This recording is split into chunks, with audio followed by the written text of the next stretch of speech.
Hello traders, Gary Wagner here, just about 10:30 in Honolulu, 3:30 in New York. It is Thursday, December 31st, 2015, and this is the Gold Forecast and Trending Markets Year in Review and Outlook 2016. First, to our current market scenarios. We do have quiet markets as we go in. It is a full day of trading, but obviously very, very little volume. Liquidity is not really there as traders await the end of the year and the onset of 2016. Gold futures trading off about $1 on the day, 1058.90. Very, very tight range, 62.70. That would be the high on the day, and the low 56.50. So not very much action whatsoever. Other markets that we have been following, crude oil is trading higher this morning, up about 1.5% at 37.14. We'll certainly want to cover that in terms of our review as well as our outlook. And the Dow Jones Industrial Average, U.S. equities are going to close off, it looks like, about 130 points to the downside, 17,474, and the corresponding S&P, of course, is trading off about 12 to 13 points at 2041, and this, of course, is the E-mini. So traders, first, let's take a long-term view of gold, what we've seen this year as well as what we can expect or possibly see next year. First of all, it's absolutely clear. We look at the beginning of 2015, the only major rally we had in the high point of the entire year came right at the beginning in January as the market was trading just above 1100, about 1150, and in January it spikes up and trades to a high of about 1300 on the day. That would be the high of the year, obviously, because as the year progressed, we had a slow disintegration in price, as we talked about yesterday, having basically lower highs and lower lows throughout the months as we went into the end of the year. Now, on this particular chart, it is a monthly chart. I've got one simple fib retracement. It starts back at about $700, and that's after the market went to 1,000, came back down to 700, up to the record top. And when we look at it in that way, obviously there's some places that we consider to be pretty critical. In any kind of a retracement, you never really want to see it go past a 61% retracement, and our 61% retracement comes in right here at about 1153. We've clearly broken through that. The second thing is the next real level of major support doesn't come into the market till about 1,000. That is your 75% retracement, and that's coming in around 990. So in terms of my viewpoint, I definitely believe we could see gold drift a little bit lower. As we've talked about over the last couple of months, my sentiment is 1038 to about 1,000. That's where I would look for some stability in price and possibly a potential bottom in the market, because what we can see more than anything else, after this market hit these record tops up at 1900 plus, we had a trade within a range, and the range was about 1800 on the top and 1534 on the bottom. I'm going to put this line at 1500 just because it's easier to see, but you can see these lows came in at around 34.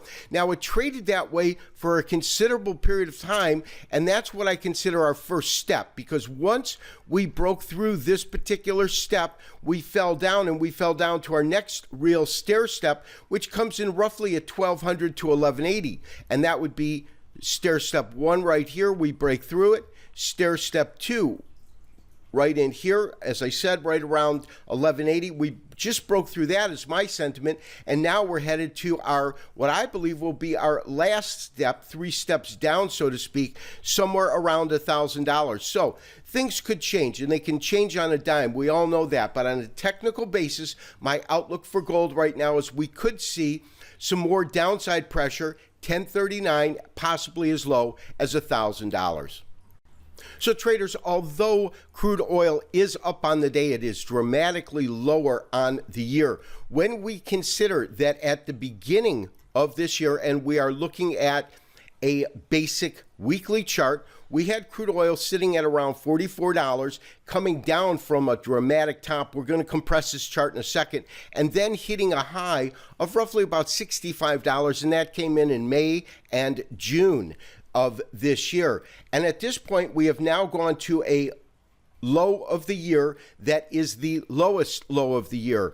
But to kind of bring that into perspective, what we really need to do is to compress this chart so we can get more data points in and we can take a look at really the longer term activity within the marketplace itself, and I've done just that. And what you can see on this chart is pretty dramatic. This isn't the first decline we've seen. In fact, when you look back to 2008, after the market hit this high at $1.45 a barrel, 145 a barrel, I'm sorry, the market literally plunged and dramatically came down from the end of 2008 into 2009, and it hit these lows right here. Now, interestingly enough, if you match those lows to where we are currently, and let's go ahead and put in a horizontal trend line so you can see that a little better. And as you can see, I have just put in our horizontal line, and simply what I'm looking at is that low that it hit at 2009, which comes in right here, roughly at about $33 per barrel. We're now at $37 per barrel, but if you take a look at the current low where we stand, and let's go ahead now that we've blown this up, you can see this is that low that we hit back in 2009. So my sense is that we could see some more downside pressure in oil. That's the first thing. However, we could find some support roughly at $33 per barrel, and that of course is on a technical basis, because the fundamentals in the market are obviously that there is a lot more oil in terms of the actual supply than the demand side really needs at this point, and we're producing globally in excess, I believe, of 1.5 million barrels per day above current demand. So I would look for the market to potentially hit 33. I think it could easily go there on a technical basis. That's the point. We really want to look for some sort of support and see if this market can match these lows, because we're very close to it. But realize that it could go lower than that, but that's my initial target for crude oil. So traders, the next market that I'd like to take a look at is the currencies, and specifically the US dollar, which is this daily chart on the top, and the euro dollar, which is this chart on the bottom, both in candlestick format, both daily. In terms of what we're looking at, I think there's a real potential to see a higher dollar throughout 2016. The fact that we have really had liftoff for the first time, we had an interest rate hike in almost a decade, could have some real bullish sentiment for the US dollar. The euro dollar and the eurozone itself is still deeply immersed in quantitative easing, so we could see some weakness in the euro. In terms of current levels that we're looking at, around 99, 98, 90, that is our current level of resistance short term in the dollar. Real resistance doesn't come until 100, because we've hit that point here, and we've also hit that point back here, as you can see, throughout the year. Euro dollar, right now, we've got some downside pressure. It has just broken through the 38% retracement level, and that retracement level comes in roughly at 109. Markets is trading at 108.67. So as I said, I would look for some upside potential in the dollar. So traders, the last market that I want to look at in terms of our 2015 review and 2016 outlook is going to be the S&P 500. This is the E-mini, and that, of course, is taking a strong look at the U.S. equities markets. Now, equities markets under pressure today, no doubt, but more importantly, when we consider the kind of moves that we saw over last year, especially 2013, we did come up and hit some record tops. That's these tops right in here, but they came in just before the August meltdown that occurred, really call it 2 weeks into August, and we saw the market go from about 2,100 down to almost 1,800 in the S&P. Now from there, the market meandered back up. Second low was a higher low, which was good, and then came up to try to test these most recent highs that came in vis-a-vis the S&P at above 2,100, but we're unable to do that because we stalled roughly at 2,109, and we had our double top that came in. Now, the two really strong indicators that we have been looking at to give us some sort of clue and have guided us throughout our trading has been the 200-day and the 50-day moving average. Now, this is our 200-day, the solid blue, and our 50-day is this dashed red line.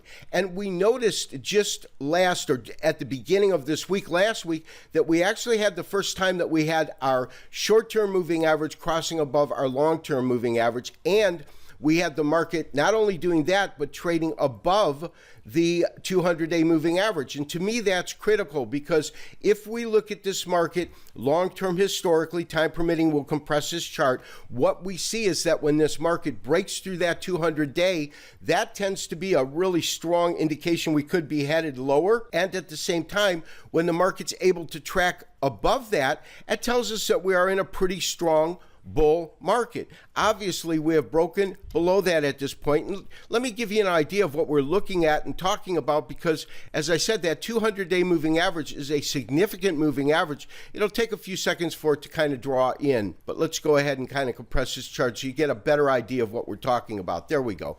If we look at this market now, this is going to take it longer term. This is going back to 2013. 2013 showed some very, very strong gains. 2014 also strong gains. But what you can see more than anything else, I believe, in this chart is if you just consider this 200-day moving average, you get this one blip here. But as you can see, it kind of tracks above it all the way. Really, there were only a couple of occasions where it solidly broke through, which was this particular price point back in 2014. And of course, the August meltdown of this year. So staying above that 200-day moving average is critically important. I do believe we could see a little bit more pressure in the market, but long term, over the year, we'll have to see where this market wants to find support, whether it finds support at 2,000 again, as it did here, and almost here. We were about 1990, but if it finds support in this area, or if we're going to break below that, my sense is that we'll probably drift a little bit lower. We might actually firm up at some point, but my bottom line level of support is at 2,000 in the Standard & Poor's 500. This has been Gary Wagner, wishing you, as always, good trading. It's been a pleasure to serve you this year and offer you trading suggestions and educate you in terms of trading techniques. I look forward to doing that with you next year. Have a great New Year's. Bye-bye.